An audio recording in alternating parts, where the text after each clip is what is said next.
Here I'm doing something that I've already filmed on. You'll be seeing more of this drawing at a later date with another video. This is an original drawing in blue pencil by a friend of mine, another artist. I'm gonna have to tilt the board a little bit just to get a little close up. So, as you can tell here, this was all done in blue pencil, but it was, hold on a second, I'm using an HB lead here, and this particular tool, which I think for artists would be interested in knowing, is just a Blick Studio 2H lead. So I use that. I use Color Erase, or Color Erase is made by, I can't remember the company now, but hold on a second. This is the first time I'm doing this, and I'm trying to get all the pieces of the puzzle, even my pencil holder, to work. Alright, folks, hold on a second. This will come through in a minute. Alright, so this is an HB lead 2H. As you can tell here, this was originally done in blue pencil. It's a non-repro blue made by Stettler Morris. And what was done, actually, I think he did this in blue, or could have been a graphite lead. And then he scanned it, put it into his computer, and then printed it out as a blue line, which normally would be inked. Unfortunately, I couldn't go straight into the inks because it was a rough drawing. It was what we call it was a full drawing, but it was relatively rough. All the details have had to add here of the facial features, and as you can tell here, the wolves, teeth and tongue and so forth. Where the details for my inking brush and my inking quill will go later on. Also, this is a very glaring, lapse. I don't necessarily, well, it could be a mistake too, but whichever way you want to call it. Here, this sort of witchcraft. So what I'm looking for, a Witcher type character. Kind of reminds me of that character from the the Netflix show. I'm probably the only person who has yet to watch that show. But needless to say, the arm, here he's got the giant broadsword, and the fingers on the sword don't match. As you can tell, the hilt is actually going into his curled fingers, but it comes out behind his hand. So I'm going to have to rectify that as I draw here. So a lot of drawings like these are just basically, I would say they're somewhere between a sketch and a final drawing. They're a layout of some sort. It could be a more advanced layout, or less that. Either way, I pencil myself and I ink. So in this case, I'm going to have to go in and finish the drawing. So the finished pencils will be done by me, and the inks for all these details will be done by me as well. So I've already worked on this side of the body, and the characters, the sort of tethered heads that he slopped off from, an animal. I guess this is not a vampire. What do they call it? A zombie of some sort. And this individual over here is some crazy old lunatic out of some forest camp that he found him in. All right, I'm making this up as I go along because I really don't know the story behind the character. It was just drawn and handed to me to do the final pencils. Normally I might do if you look at the circumference here of the gloved hand, I don't know that I'd make the glove that wide or that long, but I'm going to stick to the original pencil since, again, I'm not trying to, as a layout artist and an inker, to undo the penciler's work. I want to refine it and make it better. So here, I'm going to give myself a very cursive line where I plan to add some detail.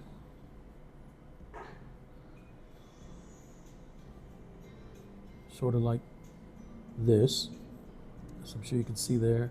Hopefully the video's coming across clearly for you.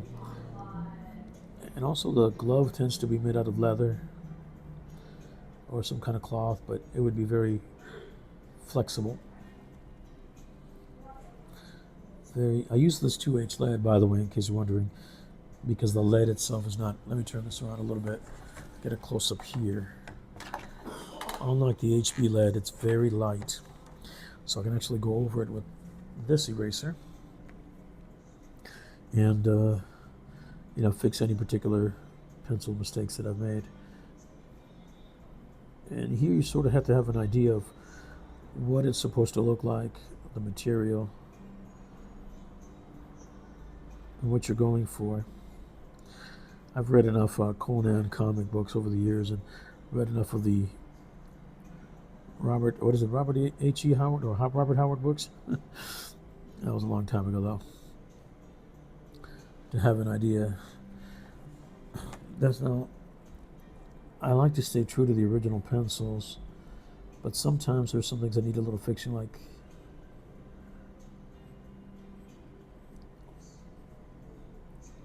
let me see if I can add something of me, but not take away anything of what he did.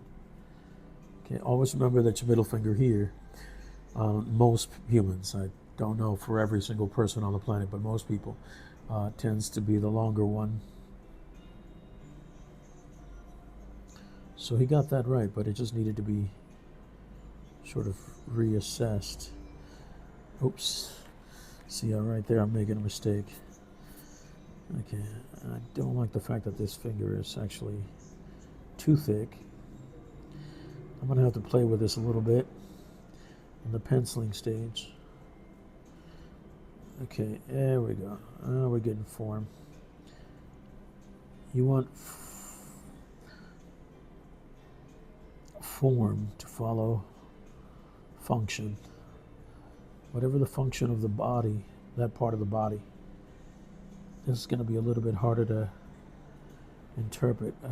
This is actually his thumb. It's a little crimped in there, but it should stick out. I think he tried to put it, is that the end of the glove? Or is that a nail? We're just going to have to go with it. It's a gloved hand. So I don't have to worry about putting in a nail. A fingernail is what I'm referring to. I think this will be okay. I give it a little, hold on a second. Let's try to refine this a little bit. This is a little too thick here. Your small finger should never be the same width or circumference, I should say, as, is that the index finger? Yeah. This actually looks almost as if he was trying to put a nail in there, but okay, so this one actually goes, sometimes it helps if I just do this myself. Watch my own hand and then draw from that. Okay.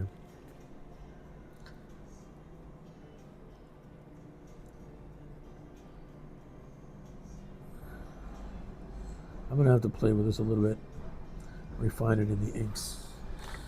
This thumb, though, if we're going to make it a glove, we might add a little texture here. There we go, to define it as a glove. See what I'm saying? Okay, it's okay if he has a small thumb. Not everyone has a giant thumb. I know I don't. You can see from my hands. All right. Now, some of you might be thinking or asking yourselves, like, hey, you do this all the time? Well, I've been doing it for years, but what about this embellishment? See, this I don't like. He put too many. Let me just go straight for the form of the hand, which would be like this. Some things have to be altered to conform to anatomy.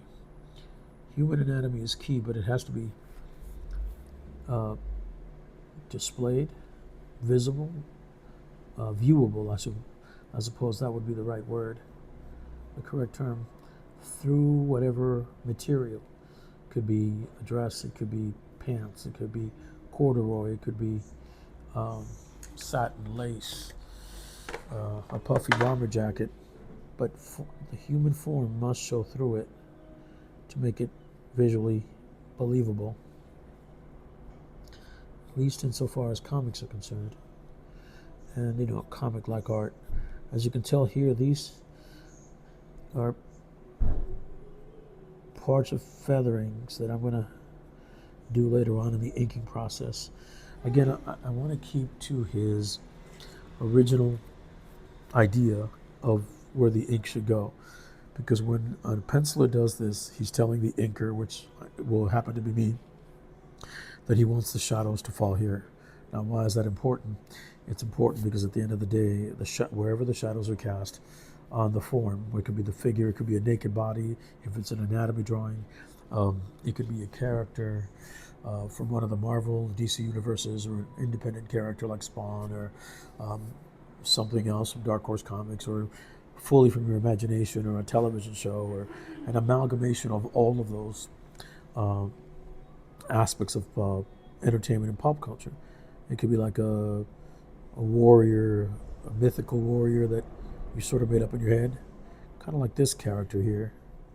Again, I don't know for a fact, and I can't ascertain whether he was influenced or not by The Witcher, but that was just my guesstimation from the way it looks.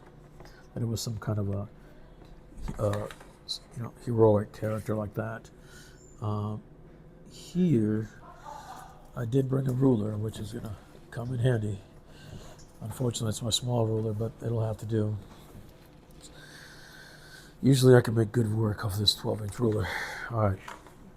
As you can tell in this drawing, on one thing about a drawing like this is that it requires you to do, as a penciler, which he did actually, everything here, let me explain this a different way. Everything here is see if I could draw this here.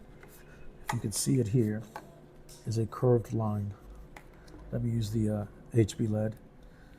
Okay, this is, I don't even know, this is my mechanical pencil, but I forgot which type of lead is in here. I don't even know the brand of mechanical pencil, I just bought it. It works. It holds my lead, that's all I needed to do. Also, when you're drawing, don't get caught up with so much of the materials that are at hand. It could be Staedtler Mars for non-repro blue pencils. It could be Faber-Castell for your graphite pencils.